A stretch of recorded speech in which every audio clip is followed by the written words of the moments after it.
Episode की starting में वही रईसों के स्कूल का एक सीन दिखाया जाता है जहां रिच स्टूडेंट्स पुअर स्टूडेंट से पूछ रहे थे कि जैना की बुलिंग वाली शिकायत किसने करी थी। यहाँ रिच पार्टी में वो लड़का भी था जिसने फर्स्ट एपिसोड में एक लड़की को बहुत महंगा गिफ्ट दिया था और वो लड़की पुअर पार्टी में थी। वो लड़का इस लड़की को इस तरह देख वहाँ से चला जाता है।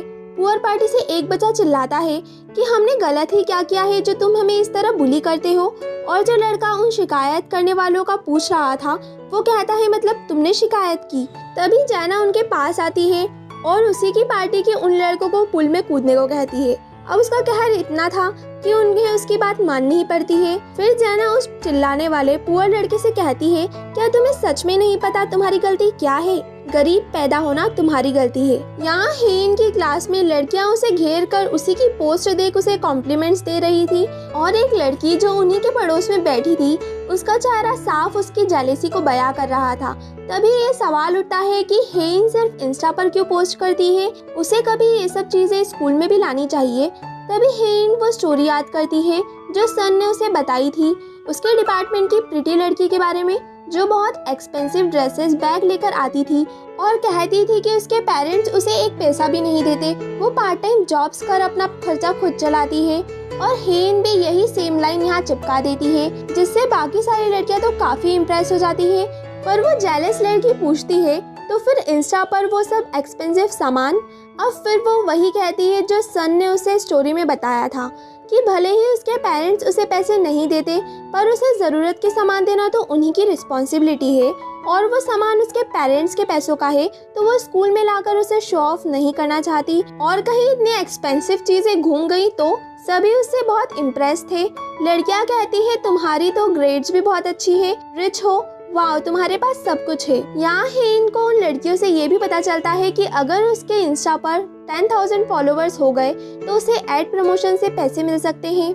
यहाँ रईसों के स्कूल में जैना क्लास में सो रही थी और जब टीचर उसे उठाती है और स्टडीज में फोकस करने को कहती है तो वो बड़े एटीट्यूड से बोर्ड पर लिखा इंग्लिश पैरा पढ़ती है और टीचर से कहती है क्या आपको पता है आपका प्रोनाउंसिएशन कितना घटिया है, और उसे बहुत बदतमीजी कर उसे बेइज्जत करती है। यहाँ हेन नायोन के घर आज भी जल्दी पहुँच जाती है। नायोन की मॉम हेन का हार्डवर्क देख बहुत खुश होती है पर उन्हें क्या पता था हेन के जल्दी आने का असली कारण। हेन नायोन के रूम में जाकर उसे कपड़े और पर्स पहन कर ढेर सारे पिक्चर्स क्लिक करती है और पोस्ट भी करती है जिससे उसके फॉलोअर्स और लाइक्स बढ़ तो रहे थे पर हेन जल्दी से 10,000 फॉलोअर्स पाना चाहती थी जिसके लिए वो सोचती है उसे कुछ इंटरेस्टिंग पोस्ट करना होगा।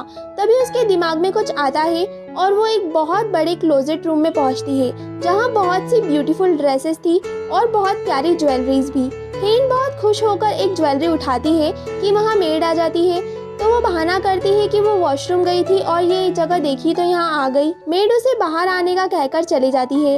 हेन भी नेकलेस रख जाने ही वाली थी कि उसकी नज़र किसी चीज़ पर पड़ती है जो कि चोंगडाम मीन्स रईसों के स्कूल की यूनिफॉर्म थी।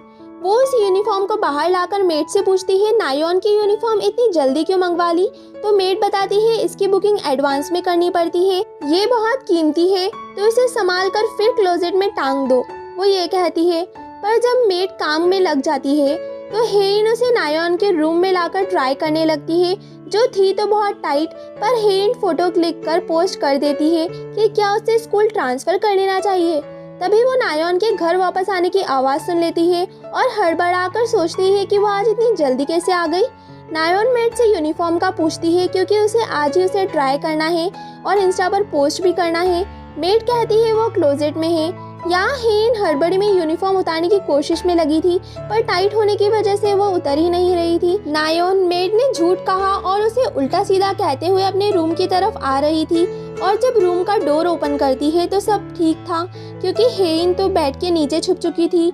नायोन अपने रूम में भी यूनिफॉर्म ढूंढती है और ना मिलने पर बौखला कर नीचे जाने लगती है कि तभी उसे मैसेज की आवाज़ आती है और वो देखती है हेन का फ़ोन वहीं था। पर नायोन के लिए तो वो एक यूनिवर्सिटी स्टूडेंट है। हेन के फ़ोन पर ढेर सारे इंस्टा नोटिफिकेशन आ रहे थे जो देख वो इंस्टाग्राम ओपन करती है। यहाँ बेड के नीचे छुपी हेन चाह कर भी कुछ नहीं कर सकती थी और इधर हेन के पोस्ट देख नायोन को बहुत गुस्सा आता है और उसकी सच्चाई भी पता चल जाती है।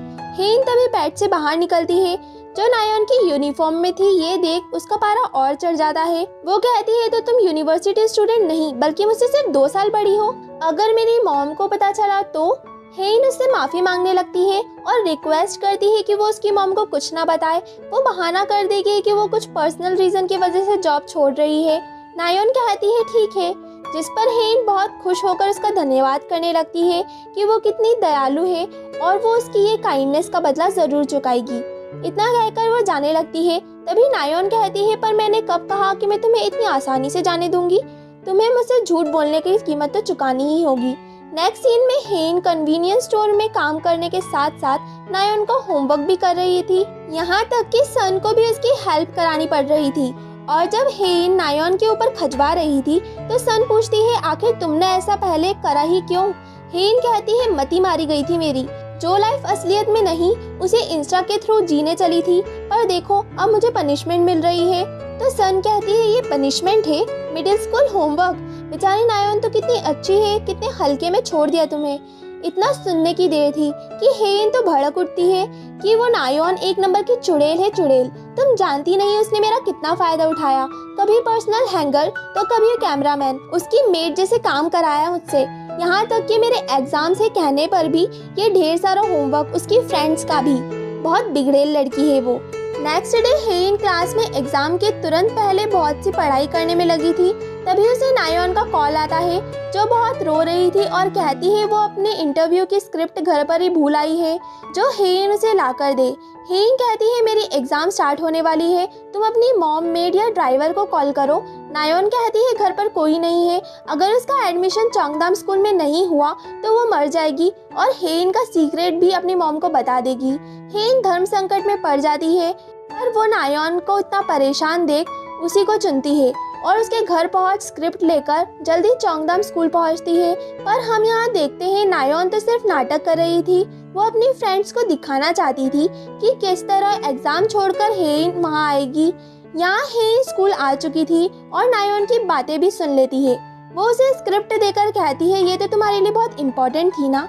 नायोन हंसते हुए कहती है हाँ थैंक यू, अब सिलेबस भी खत्म और आज हम लास्ट टाइम मिल रहे हैं और उस स्क्रिप्ट को डस्टबिन में डालकर चले जाती है। हेन को इसकी उम्मीद बिल्कुल नहीं थी। उसके दिमाग में सिर्फ अपने टीचर की बात चल रही थी कि हेन के ऐसे गायब होने पर उसे रीटेस्ट का मौका नहीं मिलेगा, उसके ग्रेड पर भी इसका इफेक्ट पड़ेगा। हेन बहुत रो रही थी और फेस वॉश करने में भी उसके बाल बीच में आ रहे थे जिससे वो और ज्यादा फ्रस्ट्रेट हो जाती है। तभी एक लड़की उसे हेयर टाई देती है और वो लड़की हेन का बैच देख सोचती है हमारा नाम तो सेम है। जी हाँ, इस लड़की का नाम भी किम हेइन ही है और ये वही लड़की है जो पुअर पार्टी से है और जिसे रिच पार्टी के एक लड़के ने गिफ्ट दिया था। हेइन उसे हेयर टाई लौटाते हुए थैंक्स करती है और जैसे ही वो लड़की टर्न होती है तो उसके पीछे एक स्लिप चिपकी थी, मुझे माफ कर दो गरीब होने के लिए। हेइन उसे निकाल गुस्से में ये कहते हुए कि गरीब होना हमारी चॉइस नहीं है, वहाँ से चले जाती है। यहाँ नायोन जजेस के सामने इंटरव्यू स्पीच दे रही थी। तभी डोर खुलता है और वहाँ हेन खड़ी थी हाथ में बाल्टी लिए। जजेस भी शॉक हो जाते हैं, ये कौन है।